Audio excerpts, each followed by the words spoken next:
चलिए आपको सीधे ले चलते हैं राजधानी भोपाल, जहां पर सीएम शिवराज सिंह चौहान केंद्र सरकार के 9 वर्ष पूरे होने पर संबोधन दे रहे हैं।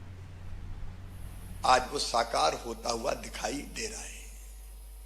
एक सुरक्षित भारत, आत्मविश्वास से भरा भारत, सुरक्षा चाहे सीमाओं की हो, चाहे आंतरिक सुरक्षा हो, और केवल इतने ही नहीं, कई मामलों में दुनिया को दिशा दिखाता हुआ भारत।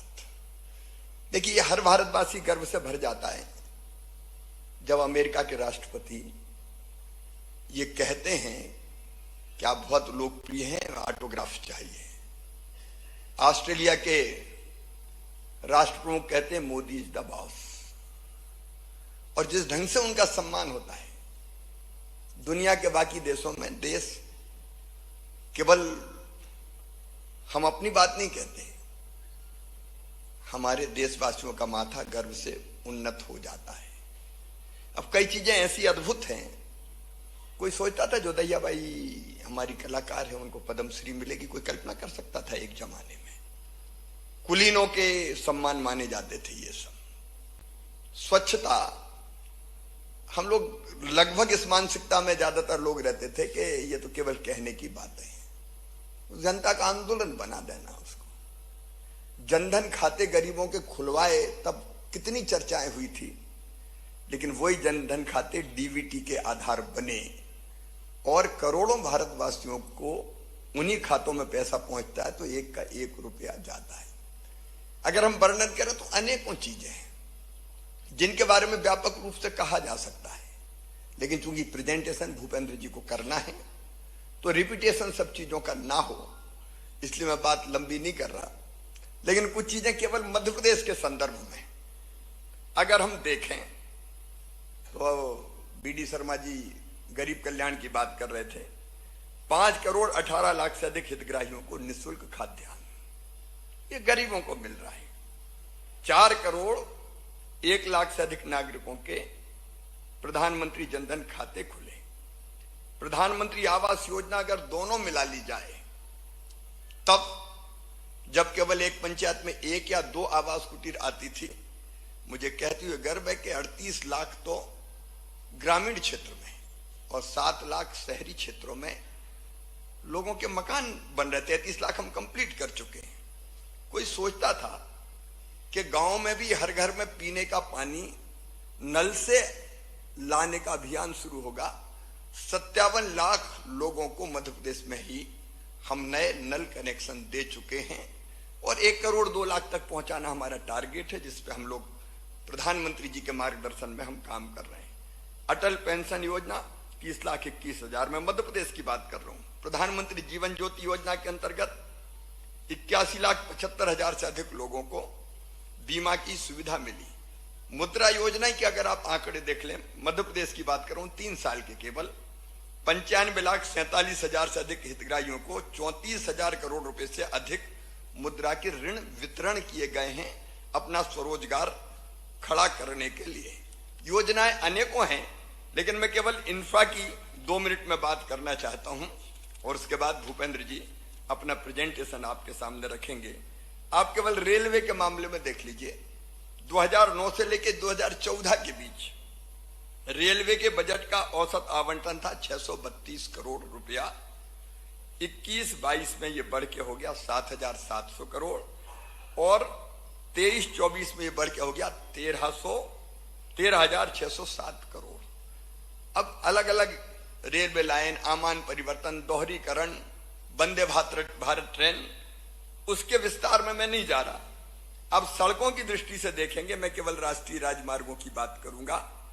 2005-06 से लेके 13-14 के बीच 9 सालों में केवल सड़कों के निर्माण के लिए 362 करोड़ रुपए मध्य प्रदेश में स्वीकृत किए गए थे।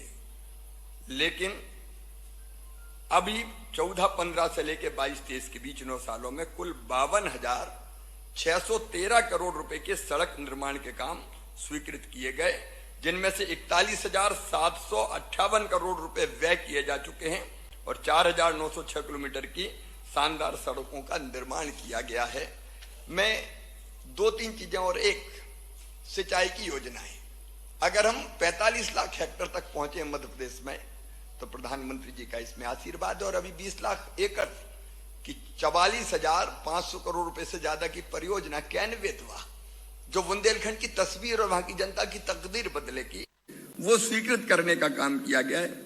एक और मैं आनंद और प्रसन्नता के साथ पीएम मित्रा पार्क, मेडिकल डिवाइस पार्क, ये मध्य प्रदेश को अभी अभी सौगातें केंद्र सरकार की तरफ से, प्रधानमंत्री जी की तरफ से मिली है।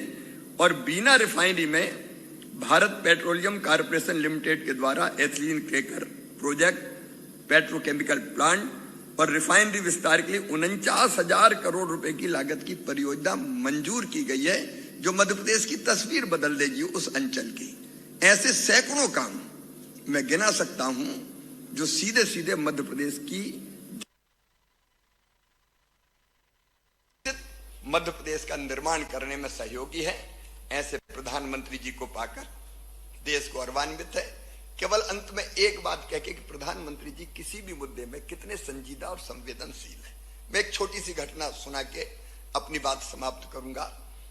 रीवा प्रधानमंत्री जी आने वाले थे, मुझे फोन आया और उन्होंने जो बात कही, उन्होंने धरती कहे पुकार के उन्होंने कहा कि एक कुछ ऐसा करो, और मुझे 15 मिनट तक फोन पर ब्रीफ किया। एक पीएम एक सीएम को ब्रीफ कर रहा है कि क्या होना चाहिए उसमें। तो उन्होंने बताया कि गुजरात में बेटी बचाओ अभियान हमने चलाया था, तो एक छोटी बिटिया मंच पे आती थी और फिर मार्मिक भाषा में कहती थी, माँ मुझे जन्म लेने दो, माँ मुझे आने दो, और उसके कारण बाद में गुजरात में बड़ा फायदा हुआ। तो धरती जो केमिकल फर्टिलाइजर के कारण तबाह और बर्बाद हो रही है, किसानों को एक संदेश देना है कि आखिर कितने कीटनाशक, कितने केमिकल फर्टिलाइजर, और इसके लिए कोई एक ऐसी कोई नाटिका हो, कोई मंचन हो, जिससे हम किसानों के दिल दिमाग में भाषण के अलावा ये बात बैठा सकें कि अत्यधिक केमिकल फर्टिलाइजर के कारण धरती बंजर हो रही है और धरती की क्या स्थिति हो रही है। 15 मिनट तक ब्रीफ किया और उसी के बाद रीवा में अगर आपने देखा हो, हमने वो एक नाटिका तैयार की थी जिसमें एक बेटी धरती बन के पुकार रही है कि मैंने तुम्हारा क्या बिगाड़ा है, मैं तो तुम्हें अन्न देने वाली हूं, मैं तो तुम्हें जीवन देने वाली हूं, कब तक इतना केमिकल फर्टिलाइजर। एक एक विषय पे सचमुच में गर्व होता है ये कहते हुए मुख्यमंत्री के नाते कि जब आप फोन करो प्रधानमंत्री सीधे जुड़ते हैं और एक एक चीज में गंभीरता से मार्गदर्शन करते हैं। कोई कल्पना नहीं कर सकता कि एक पीएम इतना समय ऐसे विषयों के लिए एक एक विषय पे, कई बार बात करने जाते हैं, मैं ये उपलब्धियों के अलावा बता रहा हूं, तो हम लोग सोचते हैं कि 15 मिनट प्रधानमंत्री जी से मिलेंगे, लेकिन अगर कोई काम की बात कहते हैं तो प्रधानमंत्री इतनी गंभीरता से सुनते हैं, लगता है कि नहीं इस पे काम होना चाहिए। हमेशा 24 घंटे केवल देश के बारे में सोचना, समाज के बारे में सोचना, प्रकृति, पर्यावरण, अब चीता जैसे प्रोजेक्ट भी, ये प्रधानमंत्री इतनी गहरी रुचि ले, कोई कल्पना कर सकता है क्या? उनकी दृष्टि इतनी विकसित है और इतने अलग अलग दिशाओं में सोचते हैं, ये सोच के आश्चर्य होता है कई बार। मुझे लगता है कि सचमुच में वो भारत के लिए भगवान का वरदान है और 9 साल में उन्होंने सचमुच में देश को बदल दिया। पहले इंडियन टाइम कह के मजाक उड़ता था, एक जमाने में हम सभी सीरियस नहीं थे, ये मानते थे कि अरे भारत तो भारत है। कई लोग कहते थे ये इंडिया सुधर ही नहीं सकता। उन पूरी अवधारणाओं को बदल के रख दिया है और आज हर भारतवासी आत्मविश्वास और गौरव और गर्व से भरा हुआ है और पूरी दुनिया में भारत की जय जय हो रही है। धन्यवाद।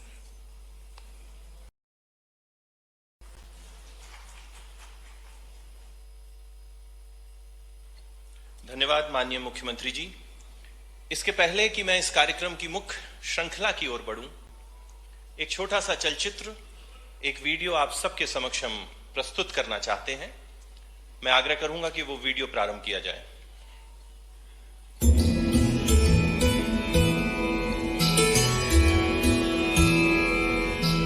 उजला उजला सा चमन, चारों दिशा फैला अमन, मेरे देश तुझे नमन, मेरे देश तुझे नमन।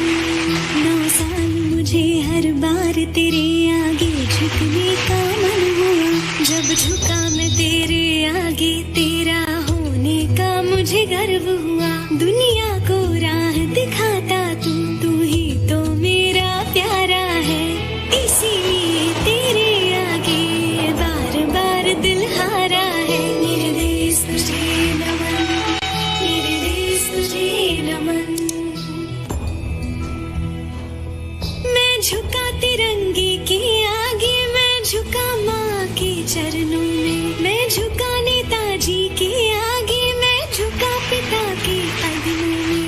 समझ लीजिए ये कागज ही है, लेकिन इसकी अहमियत बहुत ज्यादा बड़ी है। भगवान के बाद अगर घर में नाम लिया जा रहा था तो सर वो आप थे। मोदी जी हमें बचा लेंगे, अब जो भी कर सकते हैं मोदी जी कर सकते हैं। मेरे देश तुझे नमन, मेरे देश तुझे नमन, मेरे देश तुझे नमन। मेरा देश ही ऐसा इकलौता जिसने दुनिया को दंग किया। मेरा देश है दुनिया का हीरा जो दुनिया के है संग खड़ा। 250 साल तक जो हम पर राज करके गए उनको पीछे छोड़ करके दुनिया की इकोनॉमी में आगे निकाला। देश तुझे नमन, मेरे देश तुझे नमन। छोटे बड़ों का भेद नहीं, ये 9 साल का भारत है। अमृत काल के द्वार खड़ी देश की नई इमारत है। मेरे देश तुझे नमन, मेरे देश तुझे नमन, मेरे देश तुझे नमन, मेरे देश तुझे नमन।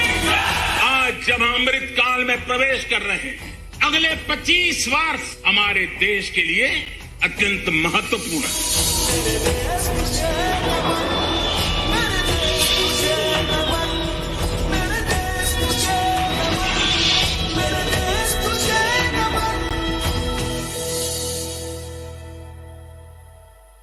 मेरे देश तुझे नमन।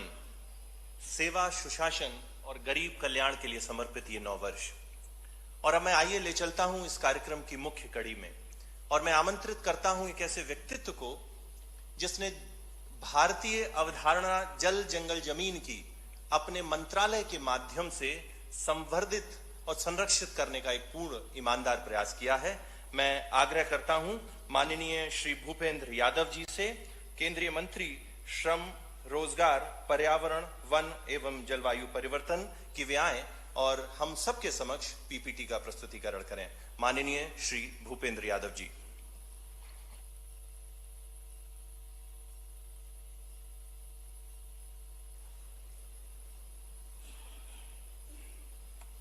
पीपीटी प्रारंभ की जाए।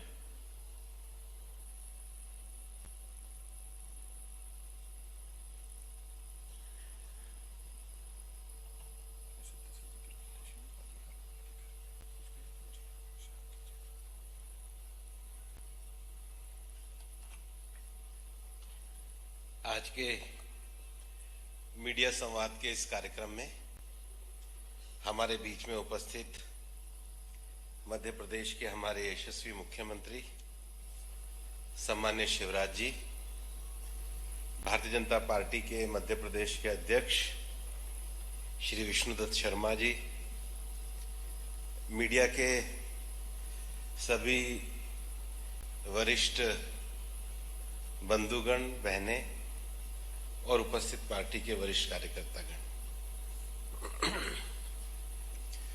अभी माननीय शिवराज जी ने जिस विषय को समाप्त किया, मैं वहीं से विषय शुरू करता हूं। उन्होंने कहा कि एक समय में ऐसा माना जाता था, और अच्छा शब्द नहीं था लेकिन इंडियन टाइम, और ऐसा माना जाता था कि कोई चीज शुरू हुई है तो कब चलेगी, कब पूरी होगी। लेकिन 9 वर्षों में अगर सबसे बड़ी उपलब्धि प्रधानमंत्री नरेंद्र मोदी जी के सुशासन में हुई है तो targeted delivery, last mile delivery. एक निश्चित समय के अंदर चीजों को पूरा किया गया है, और न केवल पूरा किया गया है, उसको अंतिम व्यक्ति तक पहुंचाया गया है। जैसा विष्णु जी भी कह रहे थे कि 100 में से 85 रुपया रुक जाया करता था, तो लास्ट माइल डिलीवरी और टारगेटेड डिलीवरी, मैं उसकी 9 वर्षों के विषयों को आपके सामने रखूंगा। वैसे मीडिया के लोग, एक चीज, जब मैं भी पत्रकारिता करता था तो हम मजाक किया करते थे कि हम ये तो नहीं कहते कि शहर का पत्ता हमसे पूछकर हिलता है, पर हिलता है तो खबर हमको भी होती है। आपको बहुत सारी खबरें रहती है, बहुत सारे विषयों की जानकारी रहती है। मैं आपको विषय दिखाऊंगा, हो सकता है आपके पास मेरे से ज्यादा जानकारी हो, फिर भी मैं विनम्रता से आपके सामने एक छोटा सा प्रयास करने का प्रयत्न करूंगा कि भारत के 9 वर्षों की इस यात्रा को हम किस तरीके से 9 वर्षों में आगे बढ़ता हुआ पाते हैं। 2014 एक ऐसा समय था जब देश की जनता एक नई सरकार को चुनने जा रही थी और उसका सबसे बड़ा कारण था कि 2014 के पहले के 10 वर्ष देश ने संविधान से ऊपर ऐसी सत्ता को देखा जिनकी संविधान के प्रति अकाउंटेबिलिटी नहीं थी। एनएसी कही जाती थी, नेशनल एडवाइजरी कमेटी। पैरालिसिस निर्णयों को लेने में था। इंप्लीमेंटेशन तो इतना ही होता था कि कुछ मंत्री जेल चले जाते थे। एक अनिर्णयकारी स्थिति में देश को ऐसा लगता था कि हमारी जो अर्थव्यवस्था थी वो दुनिया की फ्रेजाइल इकोनॉमी कहलाती थी। 9 वर्षों की यात्रा में हमने भारत के किस मुकाम को हासिल किया और 9 वर्षों में जो सबसे पहली बात हुई कि देश के गरीब को सिक्योरिटी और डिग्निटी देने का काम किया है। और जब मैं कह रहा हूं कि देश के गरीब को सिक्योरिटी और डिग्निटी देने का काम किया है, प्रधानमंत्री जी ने जब 2014 में इस सत्ता को संभाला तो उन्होंने अपने सबसे पहले भाषण में कहा था कि मेरी सरकार गरीबों के लिए समर्पित सरकार है। और 2014 में जब इस यात्रा को उन्होंने प्रारंभ किया तो सच में देश में उस लाचारी को हम रोकने में कामयाब हुए जिसमें कहा करते थे कि 100 रुपया में से 85 रुपया कहीं ना कहीं दिल्ली में रह जाता है। इसमें टेक्नोलॉजी का योगदान, इसमें नेतृत्व का विजन और इसमें नेतृत्व की कार्यक्षमता, जिसको हम कहते हैं जनधन, आधार और मोबाइल। आज अगर देश में 10 करोड़ किसानों को हम लोग किसान सम्मान निधि देते हैं तो उसमें कहीं भी रास्ते में ब्यूरोक्रेसी नहीं है, वो सीधा खातों में पहुंचता है। और सरकार में आने के बाद जो सबसे पहला विषय 2014 में किया, और हमारे पत्रकार भाई भी इस बात को जानते हैं कि सितंबर में कार्यक्रम किया था जब हमने ये तय किया था कि देश में सभी गरीबों के जनधन खाते खोले जाएंगे। ये एक ऐसा इंक्लूसिव मिशन था क्योंकि फाइनेंशियल सर्विस का एक्सेस जब गरीबों तक पहुंचता है तब देश में गवर्नेंस का एक मॉडल खड़ा होता है।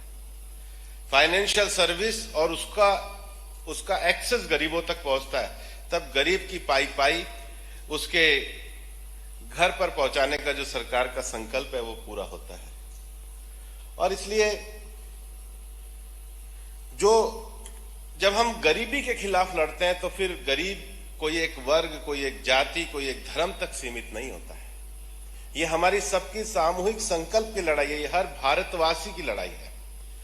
और इसलिए प्रधानमंत्री जी के नेतृत्व में हमने सब भारतवासियों के लिए इस लड़ाई को लड़ा।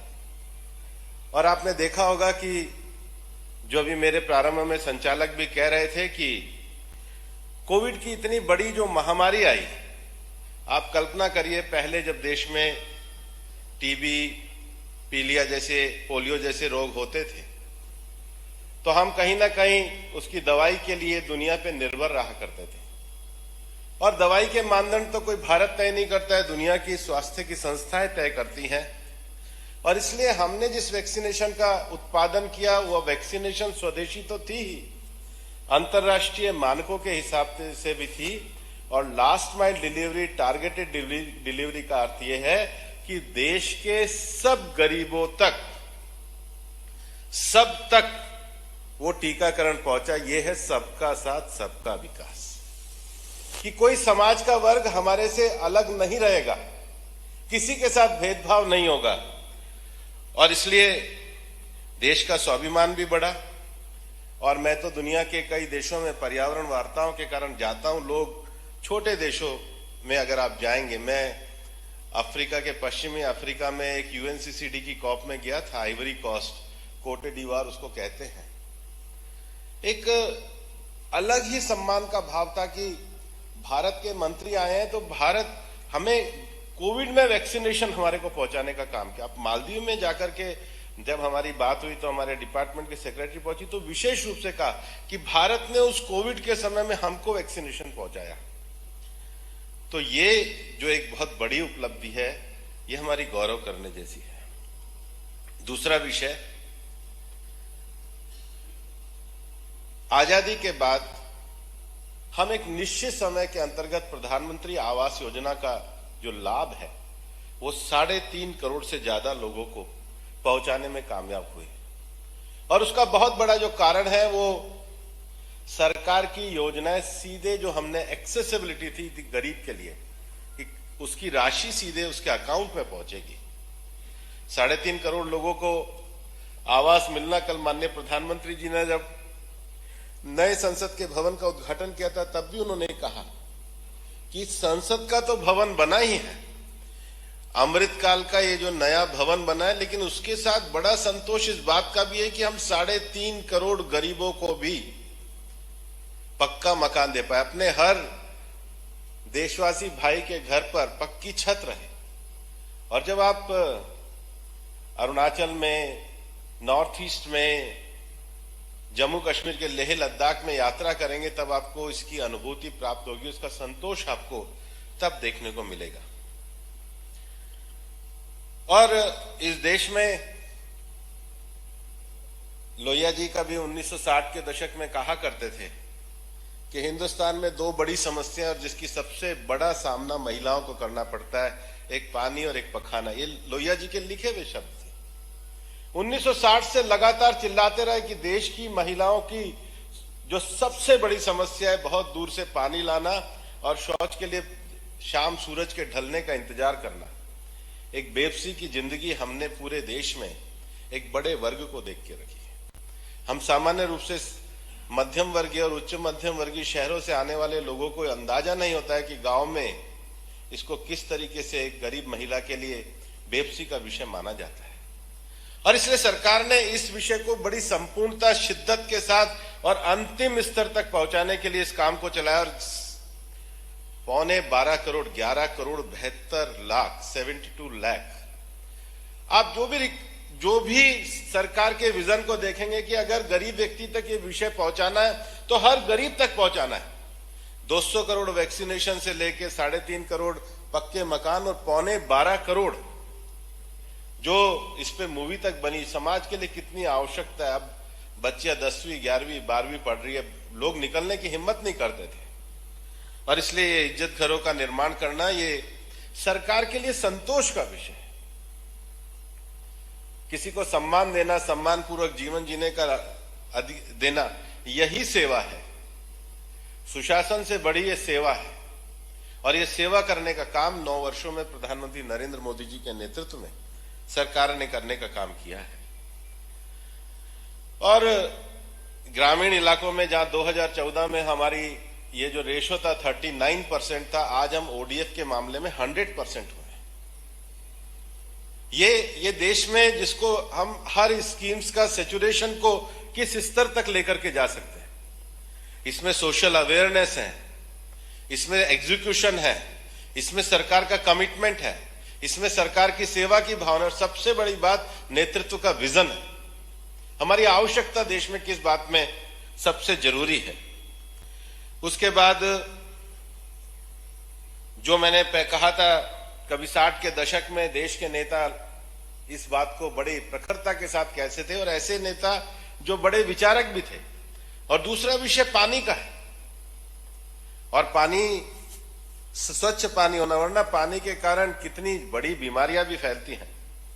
मैं तो राजस्थान के कुछ इलाकों में गांव में घूमता था, समय से पहले दांत पीले हो जाते थे क्योंकि पानी में इतना ज्यादा आयरन और सारी चीजें मिले। पानी को लाना मतलब 15 किलोमीटर 20 किलोमीटर चल करके और पानी को लाना, माने महिला का जीवन केवल यही हो गया है कि पानी ही ढोना है। हमें इन चीजों से, इन विषयों से, इन संकल्पों से इस प्रकार से आगे बढ़ना है कि हमें मनुष्य के जीवन को और विशेष रूप से हमारी बहनों और महिलाओं के जीवन में नया परिवर्तन कैसे ला सकते हैं। और इसलिए यह भी आंकड़ा आप देखिए, 12 करोड़ घरों तक हम नल से जल लेकर के गए। इसके साथ अगर आप देखेंगे कि उज्ज्वला योजना में सरकार 9.5 करोड़ महिलाओं तक उज्ज्वला विषय को लेकर के गई और जब कोविड की महामारी आई तो पूरे 80 करोड़ लोगों तक हम मुफ्त राशन को पहुंचाने में और सही समय पे पहुंचाने में कामयाब रहे। वरना आप ये देखिए 6 महीने का लगभग कोविड के पहले कार्यकाल में आप तो जो शुरू के 3-4 महीने पीक पर थे, कहीं किसी प्रकार की देश में इस विषय को लेकर कोई असंतोष नहीं था। 80 करोड़ लोगों तक लगातार एक सशक्त तरीके से अनाज को उपलब्ध कराना ये सरकार की जिम्मेदारी थी। कोविड 1 हो, कोविड 2 हो, ये हमारी जिम्मेदारी थी। हम इस एहसास को जनता के आशीर्वाद के साथ पूरा करने में कामयाब हुए, ये ईश्वर की कृपा है और ये हमारे नेतृत्व का संकल्प है। लेकिन हमको इस चीज को स्मरण रखना चाहिए कि 9 वर्षों तक सरकार ने इस सेवा के संकल्प को विनम्रता के साथ करने का काम किया है। अगर इसका आप व्यापक रूप से देखेंगे कि जो हमारा जो चीज को पहुंचाने का जो संकल्प है, तो इसको तो पूरा करने का काम किया ही। तीसरा जो बड़ा विषय है वो बीमारी का है। शौचालय और उसके बाद पानी और उसके बाद चिकित्सा, जिसको हम कहते हैं कि सम्मानपूर्वक जीवन जीने का अधिकार, तो आज के समय में बढ़ती हुई बीमारी में जो 5 लाख रुपए का आयुष्मान कार्ड दिया है, उसने देश में गरीब परिवारों को एक सुरक्षा का एहसास दिया। वरना जो निम्न मध्यम वर्ग आय है और जो देश में ग्रामीण क्षेत्र में गरीब व्यक्ति है, बीमारी उसके एक बजट का बहुत बड़ा हिस्सा होता है। लेकिन उसके लिए सरकार के द्वारा सुरक्षा का एहसास देना, सरकार के द्वारा गवर्नेंस का एहसास देना कि आपकी चिंता सरकार करेगी, 5 लाख रुपए का कार्ड देना, ये आयुष्मान योजना को हम नीचे तक ले जाने की बात करी है। कुछ विषय, कभी कभी सामाजिक विषय ऐसे होते हैं जिसमें हम कहने से हचकते हैं, डरते हैं, लेकिन प्रधानमंत्री जी का जो विजन है, सैनिटरी पैड जैसे विषयों को उन्होंने लाल किले से प्रमुख विषय बनाया। क्योंकि जब हम सरकार के द्वारा गवर्नेंस के मॉडल को चलाना चाहते हैं तो व्यक्तिगत जीवन में आने वाली परेशानियां अगर झिझक के कारण होती है तो उसको भी तोड़ना पड़ेगा। सामाजिक कुरीतियों को तोड़ने का सबसे बड़ा तरीका यह होता है कि हम सही विषय को जनता तक पहुंचाएं। देश में दवाइयों की जो बढ़ती हुई कीमत है, उसके लिए जनौषधि केंद्र 9,300 जनौषधि केंद्र खोले गए। लगभग हर तहसील तक जनौषधि केंद्र खोले गए। लगातार सांसदों को, मंत्रियों को, जो हमारे पिछले दिनों दौरे हुए, तो अनिवार्य रूप से जिलों में जाकर जनौषधि केंद्रों का हम लोगों ने दौरा भी किया। केवल खोलने के लिए जनौषधि केंद्र नहीं है, जनौषधि केंद्र के माध्यम से सही दवाई गरीब तक पहुंचे, उसकी जिम्मेदारी भी केंद्र सरकार ने लेने की बात करी। आज दुनिया में हम लोग बड़े संख्या में किसानों को सही कीमत पर ही खाद उपलब्ध करा रहे हैं। उसके लिए जितना भी अंतर्राष्ट्रीय स्तर पर पोटेशियम से लेकर के दाम बढ़े हों, लेकिन सरकार ने उसको नियंत्रण में रखा। हम देखते थे 2014 से पहले यूरिया को लेकर के पूरे झगड़े हुआ करते थे। एक तो ऐसा वर्ग ही देश में खड़ा हुआ था जो कि खाद का ही ब्लैक का काम करता था, बिजनेस ही उनका यह होता था। लेकिन यूरिया के दाम को नियंत्रण में रखना, खाद के दाम को नियंत्रण में रखना, उसके लिए सब्सिडी देना, उसके लिए पर्याप्त मात्रा में उपलब्ध कराना, नीम कोटेड यूरिया उपलब्ध कराना, सरकार ने बड़ा काम किया। और देश में जो सबसे बड़ी संख्या कृषि क्षेत्र में भी है, जब ई श्रम कार्ड का हमने 29 करोड़ का रजिस्ट्रेशन कराया और जब उस डेटा को मैं देख रहा था, ई श्रम कार्ड के डेटा को, तो सबसे ज्यादा तो कृषि क्षेत्र में काम करने वाले मजदूर का आता है। और कृषि क्षेत्र में भी काम करने वाले मजदूर के साथ हमारे देश में जो मार्जिनल किसान है, जो छोटा किसान है, आज तक वो किसान कर्जे की मार पे रहता था। और कर्जा शुरू कहां से होता था? कर्जा उसका शुरू होता था फसल बोने से लेकर। फसल बोने के समय में अगर उसके हाथ में थोड़ी नकदी हो तो बीज लाने में, खाद लाने में, अपनी छोटी मोटी जो अपना, क्योंकि 2 एकड़, 1 एकड़, 1.5 एकड़, 3 एकड़ की जोत वाले किसान के पास कितनी हाथ में नकदी रहती है, और जब उसकी फसल तैयार होगी तो फसल तैयार होने पे तो उसके बाकी के खर्चे उसके सामने होंगे, घर में विवाह, बीमारी, शादी और शिक्षा से लेकर। ऐसे मार्जिनलाइज किसान को बिना कर्ज लिए बुआई के लिए देश का ये जो पैसा जो हमारा अन्नदाता है वो देश के लिए अन्न का उत्पादन करे, उसको किसान सम्मान निधि देने का काम ये प्रधानमंत्री नरेंद्र मोदी जी के नेतृत्व में हुआ। और जब लोग पूछते थे, जब हम 2014-15 में सरकार आई थी, राज्यसभा में हमारे भाषण होते थे, तो उस समय के कांग्रेस के नेता भाषण दिया करते थे कि खाते खोलने से क्या होगा। अब उनको ये समझ में आता है कि इससे देश के 10 करोड़ किसानों तक हम किसान सम्मान निधि पहुंचा करके देश के कृषि क्षेत्र और किसानों को मजबूती देने का काम ये प्रधानमंत्री जी के नेतृत्व में कर रहे हैं। और सबसे बड़ी बात है कि हमारे लिए सोशल जस्टिस का अर्थ क्या है। सोशल जस्टिस का अर्थ केवल तुष्टीकरण करना नहीं है, सोशल जस्टिस का अर्थ एम्पावरमेंट करना है, लालच देना नहीं है। और इसलिए अगर हमारे आजादी के 70 साल में कोई वर्ग अगर पीछे रह गए हैं तो उन वर्गों को भी संविधान के अंतर्गत हम किस प्रकार से एम्पावर कर सके। और इसलिए जो सबसे बड़ा फैसला लिया कि हमने 10% आर्थिक रूप से पिछड़े वर्गों को भी आरक्षण दिया, ताकि समाज में किसी प्रकार की डिस्पैरिटी, किसी प्रकार का असंतोष, किसी प्रकार की दुविधा, किसी प्रकार का वर्ग संघर्ष ना हो। हमने कहीं वोट बैंक बनाने की बात को नहीं करा, लेकिन हम जानते हैं कि देश के आर्थिक विकास में इकोनॉमिक एम्पावरमेंट भी एक ऐसा रास्ता बन गया है। बड़ी संख्या में इतना शहरों में लोगों का माइग्रेशन हुआ है और उसके कारण परंपरागत जमीन छूटी है, नौकरी छूटी है, परंपरागत व्यवसाय छूटे हैं। तो समाज के अगर उच्च वर्ग में भी इस प्रकार के 10% आरक्षण देकर के हमने एक देश के विकास में सबका साथ सबका विकास, माने कोई वर्ग इस प्रगति और सामाजिक बदलाव के दौर में पीछे ना रह जाए। उसके साथ ही साथ हम सबको पता है कि 70 साल कांग्रेस ने क्या किया था। 1950 में कभी काका कालेलकर कमीशन बना था बैकवर्ड क्लास के लिए, कांग्रेस ने उसको धूल में मिला दिया। कांग्रेस इस देश से गई, उसके बाद जब जनता पार्टी आई तो मंडल कमीशन बना, कांग्रेस ने उसको भी धूल में मिला दिया। उसके बाद जब ये लागू हुआ तो ये कहा ये आपने क्या लागू करा साहब, इसमें कोई कहीं पर किसी को जो आयोग बना है, जो आप आयोग लेकर के आए, इसको कोई एम्पावरमेंट ही नहीं है। और कांग्रेस के 2004 से 2014 तक उनके सांसद ये डिमांड करते रहे, लेकिन कांग्रेस ने ये नहीं किया। लेकिन पिछड़े वर्ग के आयोग को संवैधानिक दर्जा देने का काम ये प्रधानमंत्री नरेंद्र मोदी जी के नेतृत्व में किया गया। हमने 10% आर्थिक आरक्षण भी दिया, लेकिन 1950 से जो चली हुई मांग थी, जिसको कांग्रेस ने बार बार दरकिनार करने का काम किया, वो संवैधानिक आयोग देने का काम भी पिछले 9 साल में हमारी सरकार के द्वारा किया गया। और समाज में